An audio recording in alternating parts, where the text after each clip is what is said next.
NSDL এ pan apply করার সময় যখন ফার্স্ট পেজের ডিটেলস মানে কাস্টমারের ডিটেলস ফিল করে যখন সাবমিটে ক্লিক করছেন, যখন আপনাদের সামনে এইরকম পেজ ওপেন হচ্ছে, মানে এনএসডিএল এর সাইটে যখন আসছেন তখন আপনাদের সামনে এইরকম একটা পেজ ওপেন হচ্ছে।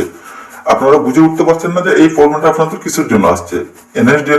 এনএসডিএল নতুন করে 2 স্টেপ অথেন্টিকেট চালু করেছে রিটেলারের জন্য, যে রিটেলার প্যান অ্যাপ্লাই করছে তার জন্য। তার মানে দোকানদারের জন্য 2 স্টেপ অথেন্টিকেট চালু করেছে। তো এখানে সর্বপ্রথম আপনি যদি কোনো মোবাইল নাম্বার দিয়ে সাবমিট করে দেখবেন, তো আপনাকে মোবাইল নাম্বার রেজিস্টার্ড নেই এরকম কিছু বলে দিবে। যেমন আমি এখানে এই নাম্বারটা দিয়ে সাবমিট করে দিচ্ছি, provide mobile number is not registered.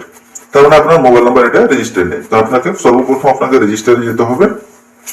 রেজিস্টারে গিয়ে এখানে ইউজার নেমের জায়গাতে আপনার নিজের নাম লিখতে হবে, মানে রিটেলার মানে দোকানদারের নিজের নাম লিখবে। এখানে অ্যাড্রেসের ঘর দেওয়া আছে, যেখানে ব্লক নাম্বার, ফ্ল্যাট, ভিলেজের নাম, পোস্টের নাম, সাব ডিভিশন, ডিস্ট্রিক্ট, এখানে স্টেট সিলেকশন করবেন। এখানে পিনকোড লিখবেন, সেটাও রিটেলারের। এখানে মোবাইল নাম্বার লিখবেন এবং মোবাইল নাম্বার লেখার পরে আপনাকে রিকোয়েস্ট ওটিপি তে ক্লিক করতে হবে, তারপরে আপনার মোবাইলে ওটিপি যাবে। এছাড়া কিন্তু ওটিপি যাবে না। রিকোয়েস্ট ওটিপি তে ক্লিক করার পর ওটিপি যাবে, ওই ওটিপি বসিয়ে আপনি এখানে বসিয়ে ভ্যালিডেট ওটিপি তে ক্লিক করবেন, তখন ভ্যালিডেট হয়ে যাবে। নেক্সট টাইম হচ্ছে এখানে ইমেল আইডি। ইমেল আইডিও আপনি লিখবেন, লেখার পরে রিকোয়েস্ট ওটিপি তে ক্লিক করবেন, ইমেলে ওটিপি যাবে। ইমেলে যে ওটিপিটা যাবে সেটা এখানে বসিয়ে ভ্যালিডেট ওটিপি তে ক্লিক করবেন, তারপরে সাবমিটে ক্লিক করবেন। এটা হচ্ছে আপনার রেজিস্ট্রেশন প্রসেস। ওয়ান টাইম আপনাকে রেজিস্ট্রেশন করতে হবে এবং রেজিস্ট্রেশন একবার হয়ে গেলে দ্বিতীয়বার আর আপনাকে রেজিস্ট্রেশন করার দরকার নেই।